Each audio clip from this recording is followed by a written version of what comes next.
జీవితంలో మనకి ఏదైనా సాధించాలి అనే తపన ఎప్పుడు పెరుగుతుంది అంటే అది ఒక్క మన తల్లిదండ్రుల కష్టం గుర్తించిన రోజున మాత్రమే. జీవితంలో ఎదగడం అంటే ఎవరికీ అందనంత ఎత్తులో ఉండటం కాదు, ఎప్పుడూ మన వెంట నలుగురు ఎదిగేలా చూసుకోవడం. మంచివాడు శత్రువుకి కూడా సహాయం చేస్తాడు, అదే చెడ్డవాడు తోడబుట్టిన వాళ్ళను కూడా ముంచుతాడు. మంచివారిని దూరం చేసుకుంటే చివరికి ముంచేవారే దొరుకుతారు. నిన్నటి నుండి నేర్చుకో, నేటి కోసం బ్రతుకు, రేపటికై కలలు కను. కానీ ఒక్కటి గుర్తుంచుకో, ప్రతిరోజు ఏదో ఒక కొత్త విషయాన్ని నేర్చుకోవటం మరువకు. నింద నీకు ఆగ్రహాన్ని కలిగింపజేస్తుంది, కానీ నీ నిగ్రహాన్ని పరీక్షిస్తుంది. నీ గుండెను గాయపరుస్తుందేమో కానీ నీ మనోబలాన్ని చాటి చెప్తుంది. ఉలిదెబ్బకు తాళలేని శిల శిల్పం కావడం అనేది అసంభవం. మన శత్రువులు బలం పెంచుకుంటున్న కొద్దీ మనలో దాన్ని ఎదుర్కొనే శక్తి కూడా పెరుగుతుంది. ఈ జన్మను సద్వినియోగం చేసుకోకుండా లేని జన్మ గురించి ఆలోచించటం అజ్ఞానం. కుదిరితే పరిగెత్తు, లేకపోతే నడువు, అది చేతకాకపోతే పాకుతూ పో, అంతేగాని ఒకే చోట అలా కదలకుండా ఉండిపోకు.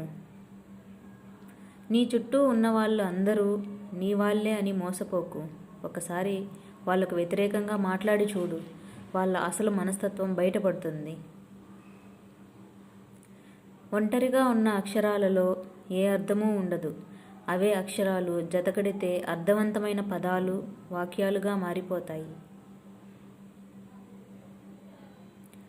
మంచివారితో స్నేహం వల్ల మన జీవితం కూడా అర్థవంతంగా మారిపోతుంది. ఇష్టం, అవసరం మనిషిని బ్రతికిస్తుంది. ఇష్టం మనిషితో ఏదైనా చేయిస్తుంది, కానీ అవసరం మనిషికి అన్నీ నేర్పిస్తుంది.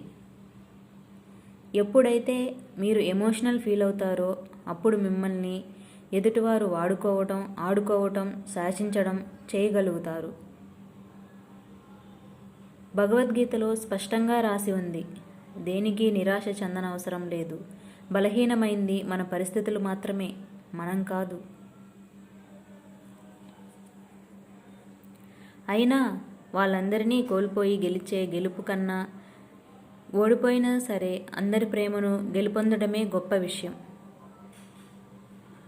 అదృష్టాన్ని నమ్ముకోకు, అది ఏ వ్యక్తిని తెలివిగలవాడిగా మార్చలేదు. నువ్వు ఎక్కడ చనిపోతావో, ఎలా చనిపోతావో నిర్ణయించడం నీ చేతుల్లో లేదు, కానీ నువ్వు ఎలా బ్రతకాలో నిర్ణయించుకోవటం మాత్రం నీ చేతుల్లోనే ఉంది. ఒక విత్తనం భూమిని చీల్చుకొని మొక్కలాగా ఎదిగేటప్పుడు ఎలాంటి శబ్దం చెయ్యదు. అదే వృక్షం భూమిపై కూలిపోయినప్పుడు పెద్ద శబ్దం వస్తుంది. పతనంలో శబ్దం ఉంటుందేమో కానీ ఎదగడంలో శబ్దం ఉండదు. Thank you for watching. Please subscribe.